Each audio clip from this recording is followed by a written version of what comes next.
Hello friends, जय हिंद। कैसे हैं आप सब लोग? बढ़िया, फर्स्ट क्लास, है ना। इनसाइड ग्लोबल इंस्टीट्यूट के ऑनलाइन लर्निंग प्लेटफॉर्म पे आपका स्वागत है, मोस्ट वेलकम है। हम लोग 10th की सीरीज पढ़ रहे हैं बायोलॉजी की। इसमें हमने आपको पहला चैप्टर लाइफ प्रोसेसेस पढ़ा दिया।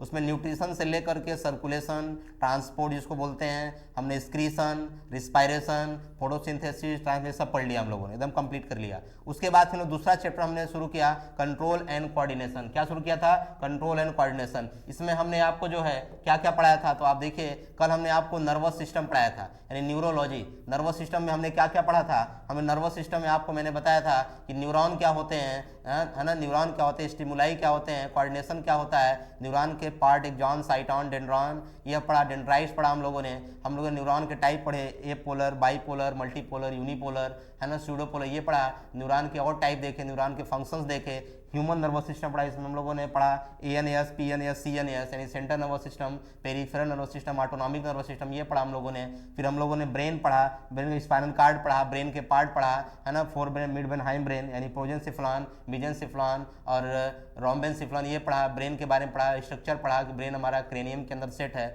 ब्रेन के पार्ट देखा हम लोग, जैसा भी हमने बताया आपको, मेडुला ऑब्लांगेटा देखा, सेरिब्रम देखा कि सबसे डेवलप पार्ट है, सबसे ज़्यादा पार्ट वही बनाता है। सेरिबेलम पढ़ा। डायंसिफ्लॉन में हमने हाइपोथैलेमस, थैलेमस, इपीथैलेमस पढ़ा, है ना, ये सब हमने पाया। वेंट्रिकल्स के बारे में जाना, ब्रेन के स्ट्रक्चर के साथ हमने स्पाइनल कार्ड को जाना, है ना, इसमें आर्च के बारे में जाना हम लोगों ने। NS में हमने पढ़ा सिंपैथेटिक और पैरासिम्पैथिक बारे में पढ़ा, इससे कुछ डिजीज के बारे में पढ़ा। इतनी चीज़ें हम लोगों ने पिछले दिन पहले वीडियो में हमने कवर किया था, यानी कि कंट्रोल एंड कोऑर्डिनेशन का जो पहला वीडियो था हमने वहाँ पे कवर किया। अब हम लोग इसका दूसरा जो भाग पढ़ते हैं, यानी कि इस चैप्टर का दूसरा वीडियो पढ़ते हैं, जिसमें हम लोग आई के बारे में पढ़ेंगे। किसके बारे में पढ़ेंगे? आई के बारे में। और हम लोग पढ़ेंगे ईयर के बारे में, यानी आँख के बारे में और कान के बारे में पढ़ेंगे। तो ईयर की स्टडी को हम क्या बोलते हैं? ईयर की स्टडी को ऑप्थेल्मोलॉजी बोलते हैं। जैसा कि मैं आपको बताता हूँ, जो भी चैप्टर में पढ़ाता हूँ, जो भी टॉपिक पढ़ाता हूँ, वो किस ब्रांच से रिलेटेड है वो जरूर बताता हूँ। तो ऑप्थेल्मोलॉजी, आई की स्टडी को ऑप्थेल्मोलॉजी बोलते हैं। और आई कहाँ लोकेटेड है? आई ईयर ऑर्बिट में फिट है। कहाँ भाई? आई कहाँ लोकेटेड है? ईयर ऑर्बिट में, सॉरी, आई ऑर्बिट में फिट है हमारा। ठीक है, सब बढ़िया, आवाज बढ़िया आ रही है। और ये हमारा जो आई के कोट है, यानी आई के जो लेयर हैं, यहाँ पे देखिए जो आई हमारा है, अगर उसके लेयर की बात करें तो आई को 3 लेयर में बांटा गया है। एक आउटर लेयर, एक मिडिल लेयर और एक इनर लेयर। ठीक है, जो आउटर लेयर है, यहाँ देखिए जो आउटर लेयर है, इसके 2 भाग हैं, स्क्लेरा और कार्निया। कौन भाग है भाई? इसके 2 भाग हैं। कौन कौन से? एक को बोलेंगे स्क्लेरा और एक को बोलेंगे कॉर्निया। ठीक है, उसके बाद जो मिडिल लेयर है, इसके जो है 3 पार्ट हैं, एक कोरॉयड, दूसरा सिलियरी बॉडी और तीसरा आइरिस। तो मिडिल पार्ट में क्या लिख दें यहाँ पे? मिडिल पार्ट में एक क्या है? कोरॉयड्स, एक क्या है? सिलियरी बॉडी और तीसरा क्या है? आइरिस। ठीक है, और जो इनर लेयर है, जो इनर लेयर है, इसके 2 भाग हैं, एक को बोलेंगे रॉड, एक को बोलेंगे कोन। यहाँ तो कोई दिक्कत किसी को? तो इस तरह फ्लो चार्ट से हमने क्या देखा कि आई के जो 3 लेयर हैं, पहला जो है आउटर लेयर, मिडिल लेयर और इनर लेयर। आउटर लेयर में हमने 2 बात पढ़ी, क्या? स्क्लेरा और कार्निया। उसके बारे में पढ़ेंगे, हम लोग पहले नाम देख लेते हैं। क्या? पहला आउटर लेयर में क्या है? स्क्लेरा और कार्निया। मिडिल लेयर में क्या है? तो मिडिल लेयर में है कोरॉयड, सिलियरी बॉडी और आइरिस। और इनर लेयर में क्या है? Rod and cones. यहाँ तो कोई दिक्कत किसी को? कोई दिक्कत नहीं। अगर हम ये देखें तो पहले हम इसके डायग्राम को देखते हैं, है ना। इसके थोड़ा सा आगे बढ़ते हैं, जो भी नाम हमने लिखे हैं इसको समझने के लिए पहले हम आई का डायग्राम बनाते हैं। ठीक है, आई का पहले डायग्राम बनाते हैं और समझते हैं कि आखिर आई की बनावट कैसी होती है। उसमें जो नाम हमने आपको बताए वो नाम किस तरीके से आपको देखने को मिलेंगे। तो देखिए, आई को हम अगर बनाते हैं, इसको ऐसे, यहाँ पे आगे आके ऐसे। अभी हमने बताया कि जो आई का आउटर पार्ट है वो 2 भाग से बना है। कौन से भाग से बना है? 2 भाग से बना है। एक को हम बोलते हैं स्क्लेरा और एक को क्या बोलते हैं? कॉर्निया। एक को बोलते हैं स्क्लेरा, तो इसको हम बोलेंगे स्क्लेरा। क्या बोलेंगे? स्क्लेरा। और इसको क्या बोलेंगे? कॉर्निया। कॉर्निया, स्क्लेरा और कॉर्निया।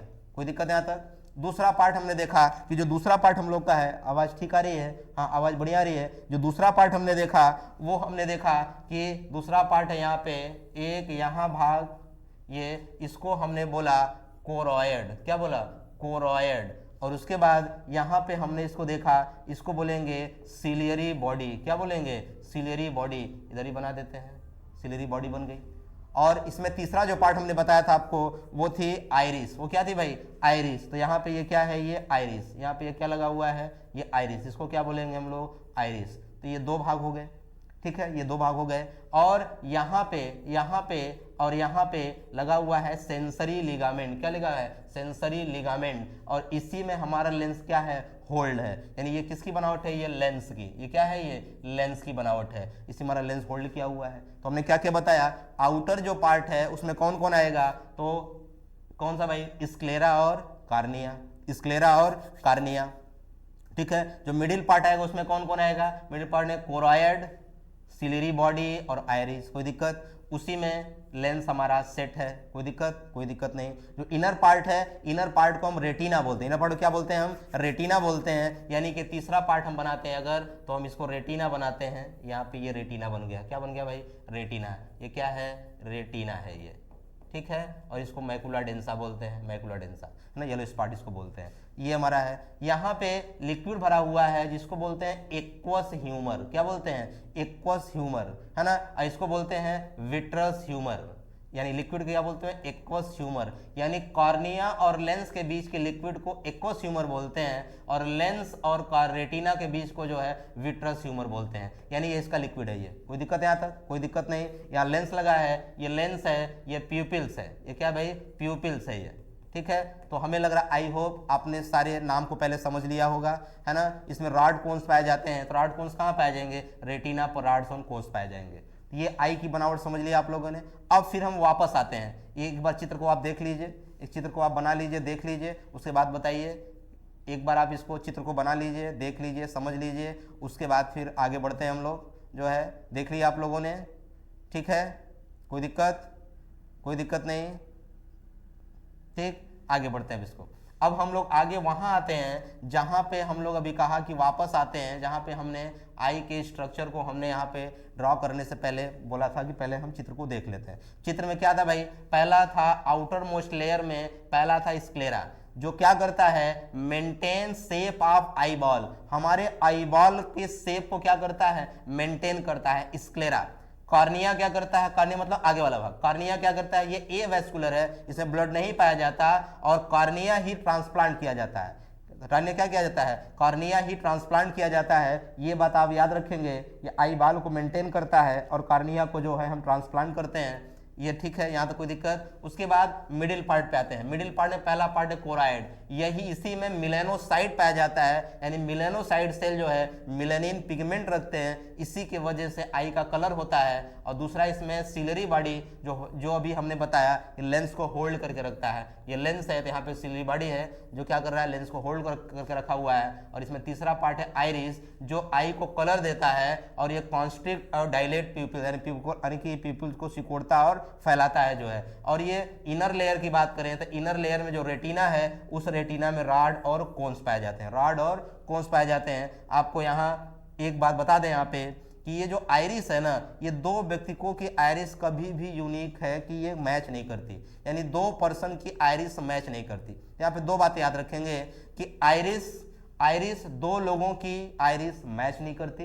जो हम आधार कार्ड बनवाते हैं, जो फोटो ली जाती है वो किसकी ली जाती है? आइरिस की ली जाती है, क्योंकि आइरिस दो व्यक्तियों का मैच नहीं करता है। ये यूनिक प्रॉपर्टी है। और जो कॉर्निया है, इसी को हम ट्रांसप्लांट करते हैं, इसी को डोनेट करते हैं। तो कॉर्निया में याद रखेंगे कि ये डोनेट किया जाता है, ट्रांसप्लांट किया जाता है, और दो व्यक्तियों की आइरिस मैच नहीं करती है। ये बात आप याद रखेंगे, ठीक है। आगे बढ़ते हैं। मैंने फिगर बना के समझाया आपको। अब हम आते हैं रेटिना पे। रेटिना के बारे में हमने बताया आपको कि रेटिना में रॉड और कोन्स पाए जाते हैं। ठीक है, यहाँ पे लिखा हुआ है कि ये सबसे इनर मोस्ट कोट है।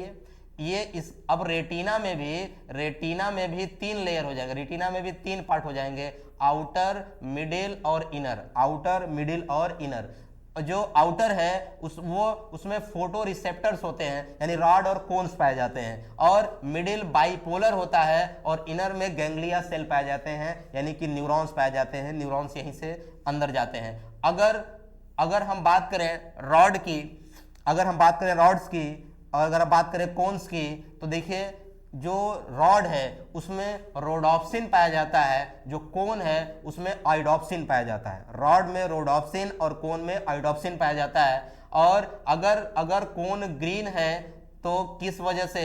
क्लोरोप्सिन की वजह से, ब्लू कोन है तो साइनोप्सिन की वजह से, रेड कोन है तो इरोथ्रोसिन की वजह से, और रॉड आर 20 टाइम्स मोर यानी मोर नंबर देन कोन, यानी कि रॉड की संख्या कोन से ज्यादा होती है, लगभग 120 मिलियन की संख्या होती है। और मैकुला ल्यूटिया, अभी हमने जब रेटिना बना रहे थे तो वहां पे ऐसे करके हमने छोड़ा था, इसको बोलते हैं मैकुला ल्यूटिया। तो ये macula lutea is the central point of retina, जहां पे शार्पेस्ट विजन होता है, क्योंकि वहां पे रॉड कोन ज्यादा पाए जाते हैं, ये भी आप याद रखेंगे। और एक्वस ह्यूमर कहां पाया जाता है? कॉर्निया और लेंस के, अभी हमने बताया था ना, ये इस तरह से बनाया हुआ था हमने, कॉर्निया और लेंस के बीच में जो लिक्विड पाया जाता है उसको एक्वस ह्यूमर बोलते हैं, और लेंस और रेटिना के बीच जो पाया जाता है उसको विट्रस ह्यूमर कहते हैं। ये बात याद रखेंगे, अभी हमने बताया फिगर से जो है। आगे बढ़ते हैं, आगे बढ़े तो आइरिस की बात करें, तभी हमने बताया कि दो व्यक्ति की, दो पर्सन की आइरिस मैच नहीं करती, यानी नो मैच आप टू मैन आइरिस, यानी टू पर्सन्स की आइरिस मैच नहीं करती, अभी हमने ऐसा आपको बताया। आगे देखते हैं, और इस आइरिस में अभी हमने बताया था कि इसमें मिलेनोसाइट्स होते हैं। क्या होते हैं इसमें? मिलेनोसाइट्स होते हैं जो मिलेनिन पिगमेंट का सिक्रीशन करते हैं, मिलेनिन पिगमेंट का सिक्रीशन करते हैं। देखिए, एक होता है मिलेनिन और एक होता है मिलेटोनिन। मिलेटोनिन कहाँ से निकलता है? पीनियल बॉडी से, और मिलेनिन एक पिगमेंट है जो कहाँ से निकल रहा है? ये हमारे स्किन के कलर को तय करता है, हमारे आई के कलर को तय करता है। अगर मिलेनिन हाई होगा, मिलेनिन की मात्रा यानी अमाउंट अगर ज्यादा होगा तो हमारे आँख कैसे दिखेंगे? डार्क ब्राउन या ब्लैक कलर के। अगर मॉडरेट यानी मीडियम अमाउंट में अगर होंगे, अगर आइरिस में अगर ये मिलेनिन, तो ग्रीन कलर की आंखें होंगी, और अगर वेरी लो अमाउंट में अगर होगा मिलेनिन तो हमारी आंखें ब्लूइश कलर की दिखेंगी, नीले कलर की आंखें दिखेंगी। तो देखिए कुछ कंट्रियों में देखिए आंखों का फर्क है, तो किसके वजह से? मिलेनिन की वजह से। ये बात आप याद रखेंगे। अब आंख के बारे में हमने क्या समझा भाई, कि आंख के हमारे 3 लेयर हैं, है ना। आंख के कितने लेयर हैं? 3 लेयर हैं। इस भाग को क्या बोलते हैं और इस भाग को क्या बोलते हैं? बताओ भाई, इस भाग को क्या बोलते हैं, इस भाग क्या बोलते हैं? इस भाग को स्क्लेरा बोलते हैं। क्या बोलते हैं? स्क्लेरा। इस भाग को क्या बोलते हैं? कॉर्निया। क्या बोलते हैं? कॉर्निया। इसके लिक्विड को क्या बोलते हैं? Aqueous humour. इसके लिए क्या बोलते हैं? Vitreous humour. याद है? यहाँ पे क्या लगा है? सस्पेंसरी लिगामेंट लगा हुआ है। क्या लगा है? Suspensory ligament. यहाँ पे क्या लगा है? सिलरी बॉडी लगी हुई है। यहाँ से लेंस क्या है? होल्ड है ना। ये इसका दूसरा लेयर है। दूसरा लेयर में कौन कौन पाया जाता है? दूसरा लेयर में कोराइड है, यानी ये कोराइड है, ये सिलरी बॉडी है। ठीक है, कोई दिक्कत यहाँ तक? कोई दिक्कत नहीं। इस तरह से हमने पढ़ लिया, है ना। ये प्यूपिल्स है। अगर हम आँख की बनावट अगर इस तरह से देखें, ऐसे, ये हमारी आँख दिखाई दे रही है, जो हमारी आँख ये दिखाई दे रही है, कैसे दिखाई दे रही है? ऐसे दिखाई दे रही है। तो ये बाहर वाला भाग क्या है? स्क्लेरा। क्या है ये? स्क्लेरा है। ठीक है, और इसमें ऐसे गोला है और इस तरह से है ना, आपके आंख में इस तरह से है, तो इसको बोलते हैं आइरिस। इसको क्या बोलते हैं? आइरिस। और इसको बोलते हैं प्यूपिल। ठीक है, इसको क्या बोलते हैं? आइरिस। इसको क्या बोलते हैं? प्यूपिल्स। तो आंख को इस तरह से अगर देखें तो आपको समझ में आ जाएगा। कोई दिक्कत? नो दिक्कत। अगर हम आई के डिसऑर्डर्स को देखें, यानी आई में क्या क्या डिसऑर्डर हो सकते हैं, क्या क्या रोग हो सकते हैं, डिजीज हो सकते हैं, तो अगर कहता है मायोपिया यानी कि नियर साइटनेस, यानी निकट दृष्टि दोष, इसमें निकट की चीजें सही दिखेंगी, दूर की चीजें दिखाई नहीं देंगी। इसको करेक्ट करने के लिए क्या? कॉनकेव लेंस का यूज करते हैं। अगर आपसे पूछता है हाइपरमेट्रोपिया यानी फार साइटनेस, यानी दूर दृष्टि दोष, मतलब दूर की चीजें दिखेंगी, पास चीजें नहीं दिखाई देंगी, ठीक उल्टा बात होता है। इसको कैसे करेक्ट करते हैं? कॉन्वेक्स लेंस से। किस लेंस से? कॉन्वेक्स लेंस से। और कैटरेक्ट यानी मोतियाबिंद, आपने सुना होगा मोतियाबिंद, इसको कैटरेक्ट बोलते हैं। इसमें लेंस बिकम ओपेक, लेंस कैसा हो जाता है? ओपेक हो जाता है। इसको करेक्ट करते हैं, लेंस को ही चेंज कर देते हैं, रिप्लेस कर देते हैं, ये ठीक हो जाता है। और ग्लाइकोमा यानी ब्लैक मोतियाबिंद, यानी ब्लैक मोतियाबिंद को हम क्या बोलते हैं? ग्लाइकोमा बोलते हैं। और प्री बायोपिया, प्री बायोपिया क्या भाई? Both near and far object is not clear in site, यानी कि जो दूर की चीजें हैं, जो नजदीक चीजें हैं, दोनों क्लियर नहीं दिखाई देती है, तो हम बोलते हैं कि प्री बायोपिया हो गया है। इसको करेक्ट करने के लिए कॉनकेव लेंस का यूज किया जाता है। तो बताइए कैसा लगा आपको? बढ़िया। ये आई के बारे में मैंने आपको जो है 2-3 में बता दिया आपको। कोई दिक्कत है यहाँ तक? कोई दिक्कत नहीं है। ये हमने आंख के बारे में बता दिया। अब देखिए स्लाइड में कान के बारे में तो नहीं है, कान के बारे में तो नहीं यहाँ पे लिखा है, हम आपको बना के दिखा देते हैं, डायरेक्ट हम लिख के समझा देते हैं, थोड़ी टाइम तो लगेगा लेकिन आपको हम बताने का प्रयास करते हैं। ये खाली जगह है तो हम यहाँ पे आपको ईयर के बारे में बता देते हैं। किसके बारे में बता देते हैं? कान के बारे में। अभी हमने किसके बताया? आँख के बारे में। आँख के अध्ययन को क्या बोलते हैं? ऑप्थेल्मोलॉजी। क्या बोलते हैं? ऑप्थेल्मोलॉजी। कान के अध्ययन को क्या बोलेंगे? अब बताओ भाई, कोई बताएगा? कान के अध्ययन को बोलते हैं ओटोलॉजी। क्या बोलते हैं? ओटोलॉजी। तो हम यहाँ पहले लिखते हैं structure of year. Structure of year, अभी क्या पढ़ रहे थे? आई, है ना? तो ईयर के स्ट्रक्चर को ओटोलॉजी बोलते हैं। क्या बोलते हैं? ओटोलॉजी। यानी study of ear is known as otology. Otology. अब ईयर की बात करें तो ईयर की बनावट देखिए ऐसे होता है। पहले ईयर की बनावट ही देख लेते हैं। ईयर ऐसे बनाते हैं। सरल बनाइए जिससे कि आप एग्जामिनेशन में आसानी से बना सके आप। ठीक है, इतना सरल बनाइए फिगर को कि टीचर्स को समझ में आ जाए कि आपने क्या बनाया हुआ है ना? क्या बनाया हुआ है। नहीं पता चला कि आप इतना जटिल बना दिए कि वो बना ही नहीं पाया। तो देखिए हम आप बनाते हैं आपको। ये पूरा कान बन गया, ये पूरा कान बन गया हमारा। ठीक है, यहाँ से यहाँ तक को बोलते हैं एक्सटर्नल आई। क्या बोलते हैं? एक्सटर्नल आई, ईयर। यहाँ से लेकर के यहाँ तक को बोलते हैं मिडिल ईयर। आई नहीं भाई, मिडिल ईयर। और यहाँ से लेकर यहाँ तक लास्ट तक को बोलते हैं इंटरनल ईयर। कोई दिक्कत? यानी ईयर के कितने पार्ट हो गए? 3 पार्ट हो गए। एक पहला एक्सटर्नल, मिडिल और इनर। जो एक्सटर्नल होता है उसमें 2 बातें हम याद रखेंगे। ये जो बाहर का है इसको बोलते हैं ईयर पिन्ना। क्या बोलते हैं? Ear pinna. ये ईयर पिन्ना क्या करता है? हमारे साउंड को क्या करता है? हमारे साउंड को जो है एब्जॉर्ब करता है। चारों तरफ जो आवाजें आ रही है इसको क्या करता है? एब्जॉर्ब करता है। और उसके बाद जो है यहाँ इसको बोलते हैं external auditory meatus, EAM, external auditory meatus. और यहीं पे सेरुमेन, जो मुंह पर वैक्स पाया जाता है, यहीं पाया जाता है सेरुमेन ग्लैंड यहाँ पाया जाता है जो सेरुमेन का सिक्रीशन करता है। ये सेरुमेन पाया जाता है और इस पार्ट को हम बोलते हैं ईयर ड्रम। क्या बोलते हैं? ईयर ड्रम बोलते हैं। यानी जो हम बोलते हैं कान का पर्दा, ईयर ड्रम बोलते हैं, कान का पर्दा इसको बोलते हैं। ठीक है, और यहाँ पे 3, अब यहाँ से लेके यहाँ तक क्या बना? एक्सटर्नल हमने बता दिया। अब ये जो पार्ट है ये मिडिल पार्ट है। इसमें जो है MIS, malleus incus stapes, MIS लिखते हैं। क्या लिखते हैं? मिस। यानी कि मैलियस इंकस स्टेपीज, ये 3 बोन्स हैं जो यहाँ मिडिल वाले में पाए जाते हैं। और इसको बोलते हैं यूस्टेचियन कैनाल। क्या बोलते हैं? Eustachian canal. देखिए, एक होता है यूस्टेचियन ट्यूब, है ना? एक होता है यूस्टेचियन कैनाल, एक होता है यूस्टेचियन वाल्व। तो यूस्टेचियन वाल्व कहाँ पाया जा रहा था? हार्ट में। यहाँ पे क्या है? यूस्टेचियन कैनाल है। ये कहाँ पाया जा रहा है? ईयर में। यही पूरा हमारे कहाँ चला जाएगा? हमारे स्टमच में चला जाएगा। यानी साउंड जो आएगी बहुत तेजी के साथ, वो यहाँ से साउंड आएगी, यहाँ से आएगी, यहाँ से आगे बढ़ेगी। और इस कॉकलिया, इसको बोलते हैं कॉकलिया। क्या बोलते हैं? कॉकलिया बोलते हैं। और यहाँ पे एक बनावट होती है जिसको बोलते हैं वेस्टिब्यूल्स बोलते हैं, है ना? ये जो कॉकलिया है, जो वेस्टिब्यूल्स है, इसका काम क्या है? तो वेस्टिब्यूल्स का काम है बॉडी में बैलेंसिंग का काम करना, और कॉकलिया का काम है बॉडी में हियरिंग का काम करना, सुनना। यानी कि अगर हम कहें तो हमारी जो कान है उसका मेन पर्पस सुनना नहीं है, मेन काम है शरीर को जो है क्या करना? बैलेंसिंग करना, शरीर को बैलेंस करना। यानी आवाज आई, कान के अंदर गई, ईयर ड्रम के अंदर गई, ईयर ड्रम से यूस्टेचियन कैनाल के द्वारा सीधे वो कहाँ चला जाता है? पेट में चला जाता है। तुम्हारी आवाज वहां खत्म हो गई।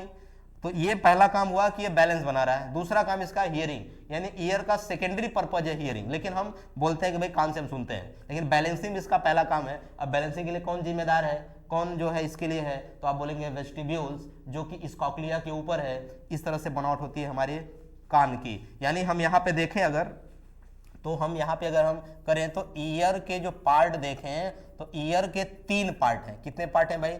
3 पार्ट। पहला जो है आउटर यानी एक्सटर्नल ईयर, दूसरा मिडिल ईयर और तीसरा internal ear. External ear, middle ear, inner ear. जो एक्सटर्नल ईयर है उसमें क्या पाया जा रहा है भाई, ईयर पिन्ना। क्या पाया जा रहा है, ईयर पिन्ना पाया जा रहा है। कोई दिक्कत है यहाँ तक, क्या भाई बताओ, ईयर पिन्ना पाया जा रहा है, ठीक है। उसके बाद इसमें और क्या पाया जा रहा है, ईयर पिन्ना हो गया। दूसरा इसमें क्या पाया जा रहा है, तो ईएम। और क्या पाया जा रहा है इसमें भाई, टिम्पैनम। इसमें और क्या पाया जा रहा है, टिम्पैनम, टिम्पैनम। कोई दिक्कत है यहाँ तक, नहीं दिक्कत। मिडिल ईयर में क्या है भाई, मैलियस इंकस स्टेपीज, यानी इसमें क्या पाया जा रहा है, malleus incus stapes. Inner ear में क्या पाया जा रहा है, दो चीजें, एक क्या, एक कॉकलिया, कॉकलिया, और दूसरा क्या, वेस्टिब्यूल्स, कॉकलिया और वेस्टिब्यूल्स। तो अगर इस तरह से आपको ईयर के बारे में अगर आता है, एग्जाम में अगर बनाने के लिए आता है, तो आसानी से आप बना देंगे। इसका फ्लो चार्ट में बना देंगे तो एक पेज तो पूरा फ्लो चार्ट ही ले लेगा, ठीक है। और ये एक पेज पूरा ये फिगर बना देंगे। इसके बारे में अगर एक एक दो दो लाइन भी लिखेंगे जो मैंने आपको बोला, तो आराम से 3 पेज हो जाएगा। तो आसानी से आप ईयर के बारे में पढ़ सकते हैं। तो हमने अभी तक क्या क्या पढ़ा इतने देर में, हम लोगों ने अभी तक पढ़ा कि आई की बनावट कैसी है। आई के स्टडी को ऑप्थेल्मोलॉजी बोलते हैं, ईयर के स्टडी को ओटोलॉजी बोलते हैं। ईयर के भी 3 पार्ट है ना, और ईयर के भी 3 पार्ट है, आई के भी 3 पार्ट है। ईयर का काम क्या है भाई, मेन काम है बैलेंसिंग, और सेकंड काम क्या है, हियरिंग। बैलेंसिंग का काम कौन करता है, वेस्टिब्यूल्स, और हियरिंग का काम कौन करता है, कॉकलिया, ठीक है। ईयर में जो है साउंड को अंदर कौन ले जाता है, तो ईयर पिन्ना। उसके बाद कहाँ जाता है, एक्सटर्नल ऑडिटर मीटर्स में जाता है। उसके बाद कहाँ, फिर ईयर ड्रम में जाता है, जिसको टिम्पैनम भी बोलते हैं। ईयर ड्रम को और क्या बोलते हैं, टिम्पैनम, टिम्पैनम बोलते हैं, टिम्पैनम में जाता है। उसके बाद साउंड कहाँ जाता है, मैलियस इंकस स्टेपीज। इनके स्ट्रक्चर आपको नहीं पढ़ने हैं 10th में, तो आप जाने दीजिए, है ना। फिर यहाँ से साउंड कहाँ जाता है, कॉकलिया में। कॉकलिया से होते हुए फिर साउंड कहाँ जाता है, यूस्टेचियन कैनाल में आता है, और ये हमारे स्टमच में चला जाता है। यहाँ से यहाँ तक का पार्ट क्या है, ये एक्सटर्नल ईयर है। यहाँ से यहाँ का पार्ट ये मिडिल ईयर है। उसके बाद ये इनर ईयर है। ईयर के हमारे 3 पार्ट हो गए, आप इसको बना लेंगे, ठीक है। अगर ये बात आपको अच्छी लग रही हो तो आप इसको अच्छे तरीके से बनाएं। और इस तरह का जो हमने बताया आपको, इसको फ्लो चार्ट में हमने छोटा छोटा लिखा है, आप इसको जो है कॉपी पेन पे बार बार सुन करके इसको इस तरह से लिख देंगे। यानी कि external ear, middle ear, internal ear. External ear में 3, ईयर पिन्ना, ईएम यानी एक्सटर्नल ऑडिटर मीटर्स, टिम्पैनम, और उसके बाद मिडिल ईयर में मैलियस इंकस स्टेपीज, और इंटरनल ईयर में कॉकलिया और वेस्टिब्यूल्स। कॉकलिया क्या करता है, हियरिंग का काम करता है। वेस्टिब्यूल क्या करता है, बैलेंसिंग का काम करता है। ये आराम से बता देंगे। इसके पहले हमने जो है आई के बारे में बताया। देखिए आई के बारे में मैंने बताया कि आई की स्टडी को ऑप्थेल्मोलॉजी बोलते हैं। आई ऑर्बिट में है। आई के 3 लेयर हैं, मिडिल, प्राइमरी यानी कि first layer, middle layer, last year, या ये कैसा outer most layer, middle ear और इनर ईयर। इनर आउटर में जो है स्क्लेरा कॉर्निया है, मिडिल में जो है वो कोराइड, सिलेरी बॉडी और आइरिस है। इनर में रेटिना है, जिसमें रॉड कोन्स पाए जाते हैं, है ना। इनर रेटिना रॉड कोन्स पाए जाते हैं। हमने कहा कि 2 व्यक्ति की आइरिस कभी मैच नहीं करती है। हमने बताया कॉर्निया को हम ट्रांसप्लांट करते हैं। तो यहाँ से क्वेश्चन आपसे परीक्षा में बन सकता है। आप बहुत ही बेहतरीन तरीके से बता सकते हैं। इसके क्वेश्चन किस तरीके से एराइज होते हैं, किस तरीके से क्वेश्चन पूछते हैं, आप यहाँ पे बता सकते हैं, ठीक है। अब हम आगे इसलिए आगे नहीं बढ़ पा रहे हैं कि हम लोग का जो नेक्स्ट चैप्टर है, जो नेक्स्ट टॉपिक है, सॉरी चैप्टर नहीं, नेक्स्ट टॉपिक है, उसको हम पढ़ने से पहले हम यदि इसको देख लेना चाहते हैं, क्योंकि वो अलग है, हार्मोन्स वाला पार्ट है। तो हार्मोन्स वाला पार्ट है तो उसको अलग ही वीडियो में बनाएंगे हम लोग, क्योंकि इसी में मज़ा नहीं आएगा। तो इसमें हमको ईयर और आई के बारे में पढ़ेंगे। आपको मैंने ये भी बताया कि यहाँ पे मिलेनिन पिगमेंट पाया जाता है ना। आपको मैकुला ल्यूटिया बताया, जहाँ पे रेटिना के पास पाया, जहाँ रॉड कोन्स बहुत ज़्यादा होते हैं, वहाँ पे शार्पेस्ट विजन होता है। हमने आपको बताया आइरिस 2 व्यक्तियों की मैच नहीं करती है, उसमें मिलेनिन पिगमेंट पाया जाता है। मिलेनिन अगर ज़्यादा है तो आँख कैसी होगी, डार्क ब्राउन से लेकर के जो है ब्लैक तक हो सकती है। मिडिल अमाउंट में अगर मिलेनिन है तो ग्रीन कलर की होगी। काफ़ी कम अगर मिलेनिन होगा तो ब्लूइश कलर की आंखें होंगी, नीली आंखें होंगी, है ना। यानी कि मिलेनिन की वजह से हमारे आई के कलर और हमारे स्किन कलर जो है निर्धारित किए जाते हैं, डिटरमाइन किए जाते हैं। और आपको ये भी बताया कि मिलेनोसाइट सेल यहाँ पे पाए जाते हैं जो मिलेनिन का प्रोडक्शन करते हैं, ठीक है। तो यहाँ पे मिलेनिन है, यहाँ पे क्या है, मिलेनिन है। अब पिनियन ग्लैंड से क्या निकल रहा था, मिलेटोनिन हार्मोन्स। वो मिलेटोनिन हार्मोन्स है और ये मिलेनिन पिगमेंट है। इस बात को याद रखेंगे आप। और आपको हमने बताया कि इसके डिसऑर्डर क्या होते हैं, मायोपिया, कैटरेक्टस, हाइपरमेट्रोपिया, है ना, ये ग्लूकोमा, ये सब बारे में हमने बताया आपको, है ना। आपको मैंने जो है प्रोबायोपिया बताया, इसमें कि बोथ नियर और फार दोनों दोष दिखाई देने को मिलते हैं। तो इस तरीके से हमारा ये वीडियो थोड़ा छोटा है, लेकिन हमने ईयर और आई के बारे में बता दिया। एग्जाम में ईयर आई किसी एक के बारे में आपसे पूछा जा सकता है, आप इसको जो है देख लेंगे। अब हम अगला चैप्टर जो नेक्स्ट वीडियो में पढ़ेंगे हम लोग पढ़ेंगे इंडोक्राइन सिस्टम। क्यों ऐसा हम बोल रहे हैं, क्योंकि अभी तक हम लोग जो पढ़ रहे थे हम लोग नर्वस सिस्टम पढ़ रहे थे। इस चैप्टर के दो पार्ट बटे थे, एक न्यूरोलॉजी नर्वस सिस्टम और एक इंडोक्राइनोलॉजी मतलब कि इंडोक्राइन सिस्टम। इधर हम लोग न्यूरॉन्स के बारे में पढ़ रहे थे, इधर हम हार्मोन्स के बारे में पढ़ेंगे। अब हार्मोन्स को भी दो कैटेगरी में डिवाइड किया गया है, एक प्लांट हार्मोन्स और एक एनिमल हार्मोन्स। तो पहले हम लोग एनिमल हार्मोन्स पढ़ेंगे, इसमें कि हम उनके ग्लैंड्स के बारे में पढ़ेंगे, thyroid gland, parathyroid gland, adrenal gland, pituitary gland, है ना, पीनियल ग्लैंड, हाइपोथैलेमस, एपिथैलेमस, है ना, इसके और हम ओवरी और टेस्टिस, थाइमस ग्लैंड, है ना, सुप्रारिनल ग्लैंड, इसको एड्रिनल ग्लैंड बोला जाता है, ये पढ़ेंगे। फिर प्लांट में हार्मोन्स हम लोग पढ़ेंगे तो उसके ग्लैंड पढ़ेंगे तो ऑक्सिन, जिबरेलिन, साइटोकाइनिन, एब्सिसिटी, थाइलिन, है ना, फ्लोरिजेन, टाउमेटिन, ये सब हम लोग पढ़ेंगे। तो ये फिर अगला हम फिर दो वीडियो बनाएंगे, एक एनिमल हार्मोन्स का, एक प्लांट हार्मोन्स का। तब ये दोनों हम लोग पढ़ लेंगे और प्लांट मूवमेंट के बारे में थोड़ा सा बताएंगे आपको। जब ये हम लोग पढ़ लेंगे तो हमारे दूसरा चैप्टर भी खत्म हो जाएगा। और इस तरह से हम लोग अब चैप्टर जब हम लोग 4 चैप्टर पढ़ लेंगे तो फिर पहले चैप्टर से हम लोग PYQs और जो क्वेश्चंस एराइज हो सकते हैं, क्वेश्चंस को हम लोग जो है देखेंगे, रिवीजन करते हुए उसको हम लोग क्वेश्चन को जो है सॉल्व करेंगे, जिससे हमारा बहुत अच्छा तैयारी हो सके। ठीक है, तो आई होप आपको बहुत अच्छा लग रहा होगा, है ना। अभी हमारे साथ प्रॉब्लम ये है कि हम 10th में आपको बहुत सारी ज़्यादा बातें नहीं बता सकते, क्योंकि जितना आपके लेवल पे है उतना ही बताया जाए। ठीक है, उसके बाद फिर इसको 11th 12th में पढ़ेंगे। तो थैंक यू, आप इसको देखते रहिए, हमारे साथ बने रहने के लिए धन्यवाद।